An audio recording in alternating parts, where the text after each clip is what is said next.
नमस्कार, आप देख रहे हैं डॉक्टर साहब आपके साथ मैं हूं उसका ऑनर। आज मेरे साथ मौजूद है डॉक्टर अजय कुमार। आपको बता दें कि यूरोलॉजिस्ट सोसाइटी ऑफ इंडिया और इंडियन मेडिकल एसोसिएशन के पूर्व अध्यक्ष और साथ ही साथ ये बिहार ही नहीं बल्कि देश भर के जाने माने यूरोलॉजिस्ट है। सर नमस्कार, बहुत बहुत स्वागत है आपका। सर आपसे जानना चाहेंगे, जो भी महिलाओं को पोस्ट मेनोपॉजल के बाद भी हम देखते हैं कि कई इन्फेक्शंस होते हैं, कई दिक्कतें आती हैं। मैं आपसे जानना चाहूँगी कि पोस्ट मेनोपॉजल के बाद भी कुछ ऐसी समस्याएं हैं जो महिलाओं में अक्सर देखा जाता है। ऐसा है कि मैं समझ गया तुम्हारा समय पूछने का पर्याय क्या है। ये है कि पोस्ट मेनोपॉजल वीमेन में पेशाब की जो समस्याएं होती हैं वो किस तरह की होती हैं और उसका क्या निदान है, मीन्स डायग्नोसिस है, और क्या इलाज है। तो यही तीन इसमें मैं बताऊंगा। देखो, मेनोपॉज होने के बाद शरीर में बहुत तरह के हार्मोनल चेंजेस होते हैं। एक जो फीमेल हार्मोन होता है ईस्ट्रोजन, उसकी कमी हो जाती है शरीर में, जिसके चलते जनरल इफेक्ट महिलाओं में पड़ता है।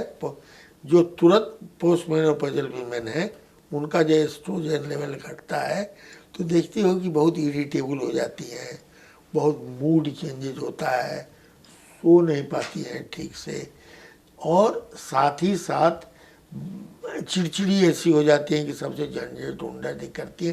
तो initial phase of post menopause है। धीरे धीरे क्या होता है, अब ये तो मानसिक रूप से मैंने बताया कि इस तरह का है, शारीरिक रूप से उन पर असर पड़ने लगता है। एक तो मोटी होने लगती हैं, देखते होगे बहुत सी महिलाएं जो कि डिप्रेशन में जाती हैं तो मोटी हो जाती हैं। जो ये है, अब उस पर छोड़ दो, मैं सीधे अपने विभाग पर आता हूँ। ईस्ट्रोजन का इफेक्ट, हार्मोन का इफेक्ट हमारे यहाँ, जैसे ये ईस्ट्रोजन क्या है, ये सेक्सुअल ऑर्गन पर भी इफेक्ट करता है। जैसे मेल में टेस्टोस्टेरोन होता है, उसकी कमी जब उम्र बढ़ने से होती है तो उसको सेक्सुअल इरेक्टाइल डिसफंक्शन होता है। उसी तरह से महिलाओं का यदि सेक्सुअल ये ईस्ट्रोजन घटता है तो मेनोपॉज के, जैसे 45 वर्ष से मेनोपॉज हो गया तो 5 साल के बाद उसका वेजाइना ड्राई होने लगता है, क्योंकि उसको न्यूट्रिशन नहीं मिलता है। जब न्यूट्रिशन नहीं मिलता है तो ड्राई वेजाइना उसका होने लगता है, क्योंकि ईस्ट्रोजन की कमी हो रही है। अब देखो, वेजाइना के ही अंदर पेशाब का रास्ता है। अब पेशाब का रास्ता जो है, वेजाइना की जो झिल्ली होती है वही पेशाब के रास्ते के अग्रभाग में घुसी रहती है, इसलिए वो भी ईस्ट्रोजन पर डिपेंडेंट रहती है, पेशाब के रास्ते की झिल्ली भी। अब उधर वो ड्राई हुआ तो पेशाब का रास्ता भी की झिल्ली भी ड्राई हो गया, उसकी जो प्रोटेक्टिव मैकेनिज्म है कम हो गई। दूसरा है, जब ड्राई हो गया तो रिजिड हो जाता है पेशाब का रास्ता, बढ़िया से फैलता नहीं है पेशाब करने में, और फैलता सिकुड़ने की शक्ति कम हो जाती है। अब इसके चलते होता क्या है कि यदि उसको, अच्छा, नर्व, चूंकि झिल्ली खराब हो जाती है तो नर्व जो है, जितना नर्व की एंडिंग है वो ओपन हो जाती है। अब यदि वो औरत पेशाब करेगी तो समस्याएं होंगी। नंबर 1 समस्या होगी, उसको पेशाब करने में जलन होगा, क्योंकि नर्व एंडिंग्स ओपन हो गए हैं। दूसरा होगा कि पेशाब का जो है सो, जो पहले उसको धार होता था वो धार की कमी होगी, क्योंकि वो फैलता नहीं है, वो सिकुड़ा हुआ रहता है पेशाब का रास्ता। तीसरा है, कुछ महिलाओं की झिल्ली एकदम पेशाब के थैली तक चली जाती है तो उनको और भी पेशाब जल्दी जल्दी होता है। यदि नहीं भी झिल्ली अंदर गई तो एक पेशाब जल्दी जल्दी होता है। तो जल्दी जल्दी पेशाब होना और पेशाब में जलन होना, पेशाब का धार अच्छा नहीं होना, ये 3 चीज़ें महिलाओं में हैं। और इन्फेक्शन ही बड़ा इजीली ऊपर चढ़ता है, इसलिए कि उसको कोई प्रोटेक्शन नहीं है यूरेथ्रा को। रात में औरत सोएगी तो गंदा एरिया जो है वेजाइना का, पखाने के रास्ता का, वहाँ से बैक्टीरिया चढ़ के सीधे पेशाब की थैली में जाए, जिसको कहते हैं नॉक्चूर्नल एसेंड ऑफ बैक्टीरिया। वो बैक्टीरिया अंदर जाता है, इन्फेक्शन करता है। कभी कभी इन्फेक्शन नहीं होगा, फिर भी इन सब कारणों से, जो कारण हमने बताया, उसको जलन और बार बार पेशाब होगा।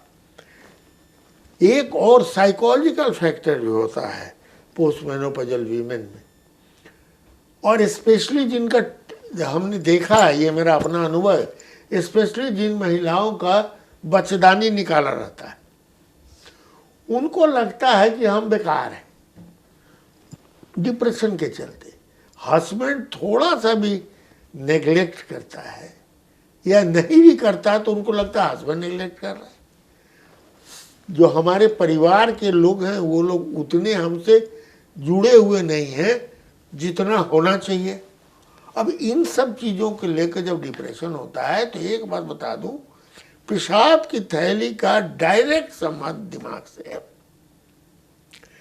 यदि दिमाग हलचल करेगा तो पेशाब की थैली में जल्दी जल्दी पेशाब करने का मन करेगा। क्रिकेट का मैच बढ़िया तुम्हारा हो रहा है तो होता है कि जरा एकदम एक्साइटिंग हुआ तो 2 बार गए पेशाब करने। इंटरव्यू में गए, पेशाब नहीं हो लगा ले तो जरा तो जल्दी से पेशाब करके आते हैं। तो दैट मीन्स एक्साइटमेंट का स्टेज जो रहता है, जो टेंशन का स्टेज रहता है, उसमें पेशाब की थैली का कंट्रैक्शन बहुत ज़्यादा होता है। इसलिए जब तक वो महिला जगी रहेगी तब तक वो दिन भर पेशाब करते रहेगी या साथ ही साथ जलन भी होगा। और फिर कहेगी कहा सर सो जाते हैं ना तो ठीक है। कोई महिला कहेगी हमको नींदो नहीं आता तो रात भर पेशाब करते हैं, लेकिन कभी कभी नींद की गोली खा लेते हैं तो रात में नहीं उठते हैं। ये बड़ा इम्पोर्टेंट फैक्टर्स है।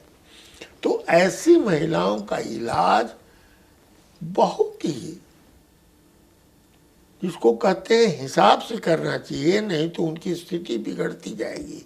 अब वही जनरल क्लिनिक में जाएंगे, डॉक्टर साहब हमको जलन होता है, जल्दी जल्दी पेशाब होता है, बी कोलाई होगा तुमको, क्यों?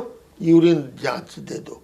अब डॉक्टर साहब तो लिख दिए यूरिन जांच दे दो, अब वो चली यूरिन जांच दे गए। अब एक वो तो उम्र उसका ज़्यादा, अब वो साड़ी उठावे, पेशाब का जो है सो जो डिब्बा दिया जाता है उसको भेजना कि मेल में तो मान लिया कि उसको यूरेथ्रा है, लंबा है, अपना ऐसे पेशाब किया। औरत बेचारी वहाँ पर अंदर ले जाए, पेशाब वो गिरे ना गिरे ठीक से, चारों ओर से उसको कंटामिनेशन हो जाता है। और वो कंटामिनेटेड इसमें, जिसमें कमो बैक्टीरिया रहा, कंटामिनेटेड लेकर के यूरिन चली गई क्लिनिक में। कोई बढ़िया क्लिनिक रहा नहीं जो कि फ्रिज में उसको डाले, चाय करे, तुरंत कल्चर में डाले। तो उससे होता क्या है, वहाँ गई छोड़ दी, वो कंटामिनेशन भी एकदम पूरा इन्फेक्शन में हो जाएगा, ग्रो कर जाता है बैक्टीरिया। अब है कि वो गलत ढंग से कलेक्शन में और एग्जामिनेशन के चलते अब उसी का रिपोर्ट देख देख के लिखे चले जा रहे हैं। अब वो जितना बार उसको लिखाएगा उसकी समस्या का समाधान नहीं होगा, उतना ज़्यादा वो परेशान होती जाएगी। ऐसी महिलाओं को हमेशा विशेषज्ञ, मूत्र रोग विशेषज्ञ से भेंट करना चाहिए, जो कि उसको प्रॉपरली उसकी समस्याओं को समझे, उसको एग्जामिन करे प्रॉपरली। वेजाइना को एकदम देखना जरूरी है ऐसी महिलाओं में जो ये है, और तब जाकर के आगे उसका इलाज प्लान करे। और हम फिर बताते हैं कि तुम इन महिलाओं में एंटी डिप्रेसेंट दे देते हैं, चाहे और पेशाब की थैली को के कॉन्ट्रैक्शन को कमज़ोर होने वाली दवा दे देते हैं, बहुत आराम में आ जाती हैं, कोई दिक्कत नहीं होती। फिर इससे भी नहीं फ़ायदा होता है तो हम लोग कुछ सर्जिकल प्रोसीजर भी करते हैं जिससे कि महिला ठीक हो जाती है। तो ये सब ज़रूरत है। इलाज के साथ साथ इन लोगों को सिंपैथी की ज़रूरत है, empathy from doctor and empathy from the family, तब जा करके प्रॉपर इलाज होगा।